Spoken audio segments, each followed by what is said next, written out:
मच मच रावत हवे चढ़त जवानी है। सिमरा भर के टूरा मन ये घर पाछू परे है। सिमरा भर के टूरा मन ये घर पाछू परे है। टंटना टंग दिखे दूरी के करी पर ले मच मच मच रावत हवे चढ़त जवानी है।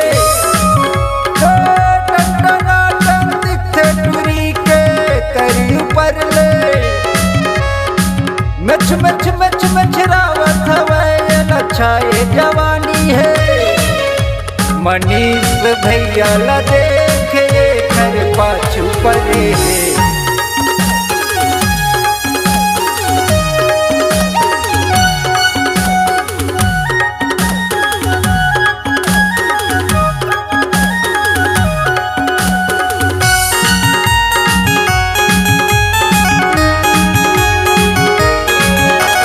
फूले फूले गाल मोट लाल लाल देखैया मन के टकत है लाल। फूले फूले गाल मोट लाल लाल देखैया मन के टकत है लाल।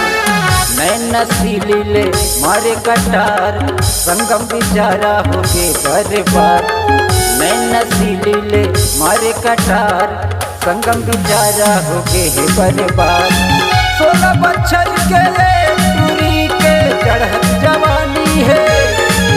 गली गली मारे टूरी के फैले कहानी है। 16 बच्चर के टूरी ला चढ़े जवानी है।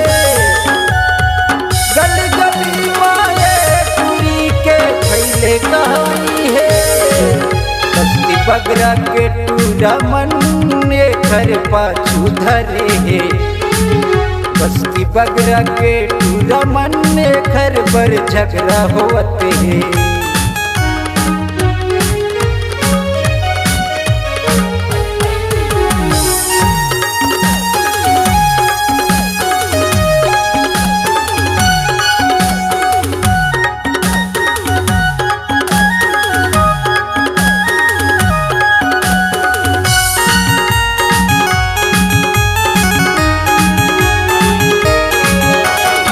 पाकर कन्या लचका करेंगे फुटमी के टूरा तोला धोती मारे। पाकर कन्या लचका करेंगे फुटमी के टूरा तोला धोती मारे। टाइट फिटिंग के जींस पहिरे आँखी मकरिया त चकमा झाड़े। टाइट फिटिंग के जींस पहिरे आँखी मकरिया त चकमा झाड़े। तन बदल ले सही तोरे रस चुचुहावे। मोर मन कहते देखे तोला छुओ छुओ लागे।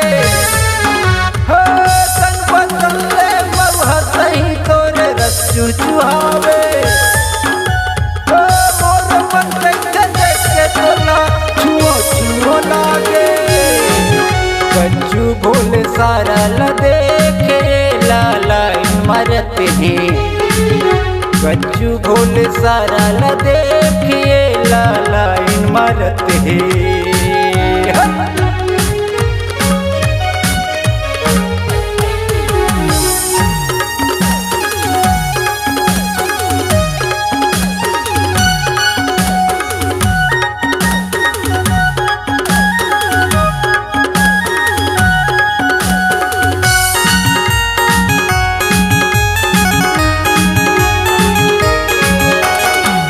कौन जानिएला कौन गढ़े है चंदा सूरज घलो सब फेले है। कौन जानिएला कौन गढ़े है चंदा सूरज घलो सब फेले है। सड़क के परी सही दिखते चाल मले हर का घर फंसे है। सड़क के परी सही दिखते चाल मले हर का घर फंसे है। दंदना तन लगते पूरी के आगू पाछूले सही उछल उछल के गली मरेंगे थे। पाठे भर के टूरा मन ये खर पाछू परे है। मनोज महंत ल देखे लालाई मरत हे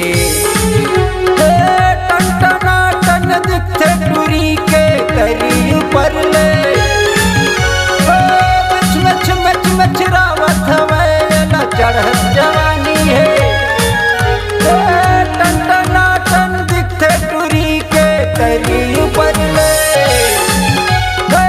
मच मच मच मच रावत हवेला चढ़त जवानी है सिमरा भर के टूरा मन ये खर पाछू परे है पत्थर फोड़ के टूरा ला देख ये लालाई मरत है बमनी के बदलन ला देख ये खर पाछू धरे है सिमरा के टूरा मन ये खर पाछू परे है।